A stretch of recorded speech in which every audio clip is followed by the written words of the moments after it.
So we've been talking about how we pay it forward, how important community is to our entrepreneurial journey. Now the title of the show is Women Invest in Women. So I want to talk about the importance of investing, the importance of owning over leasing and or renting, and also when you are an owner, how that helps your entrepreneurial journey. What kinds of things can you do that you feel more empowered to do because you actually own things versus leasing or renting those things? And I'm going to go talk to Bree first because I know that she does real estate investing. She mentioned it even in her intro that she received venture capital funding, but then also has paid it forward as an angel investor and as a real estate investor. And that's also something that most people know I also do. So we've connected on many levels on that. So I want to talk a little bit more about that. And then if you ladies also have anything else to please bring into the conversation, please feel free. Yeah. So do I. You and me both. Well, first I'll start why to me it was important to own something, because in my family, coming from Philly especially, or anywhere in the Northeast, a lot of people just rent. Yeah. And we've always had to move or do this or do that because rent went up here, or this happened here, or we just never got to really live the way we wanted to live because it felt like I was under someone else's thumb or rule, and I hated it. I've moved 27 times. Wow. I'm 29 years old. Wow. I'm 29. So for me, I honestly was I have to own something so I could be able to say this is mine. Yeah. And I'll do what I want with it. Absolutely. So I did. My first purchase was in Florida, in Tamarack, for my actual primary resident home. And then a year later, my mom wanted to move to Houston. So I'm wow, I just fixed and flipped. Come on, Anna, come on, but I was happy to still have owned that because it was a great process. I turned nothing into a home, so beautiful, like a lovely lake house townhouse in Fort Lauderdale. Oh, nice. I ended up renting it out to some attorney out there and moved down here with her to support her. Ended up loving it so much that I ended up buying a duplex down here, maybe 10, 15 minutes away from here. So bought that, realized I am not a Sunnyside girl. I need to be in the suburbs. So I ended up renting them both out. Okay. One of them was an Airbnb and literally was making $3,500 a month one side. Right, and then the other side, I rented it out for $2,000. So that became profitable. So that was awesome. And then I got kind of equity happy that I bought another place because I found this shacked up place in Cleveland and was oh, I got this. All right, cool. Girl. I got real humbled. But it worked out now. Both, I have tenants in there as well. So, and then when I ended up getting laid off last year, right before I got VC funding, I sold the house in Florida and paid myself a salary for the year to actually build up Gem Social, which is something I own 80% equity of. Yeah. So to me, that's why ownership matters, because you never know what could happen. I didn't know I was going to get laid off last year.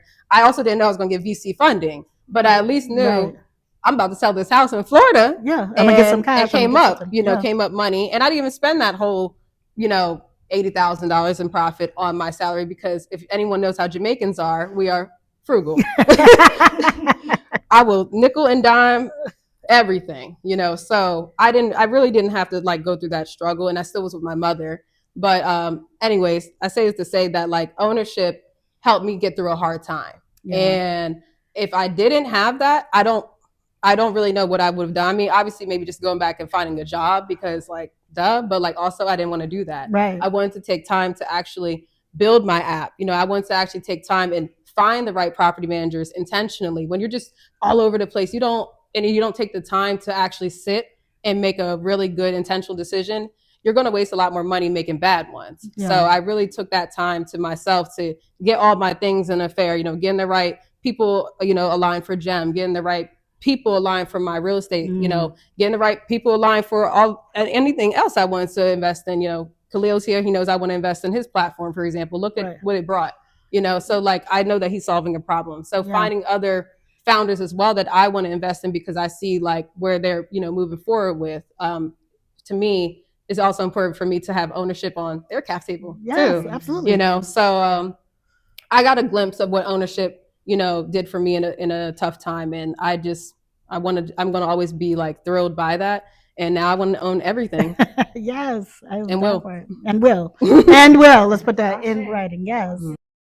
I think for me, when you think about ownership, the first thing that my dad always said was like, you have God, and then you have family, and you have education. And so ownership over my education is always important. I mean, look at Black women; they have the most degrees, degreed humans, probably in the world. Who knows? But I know in the United States, right?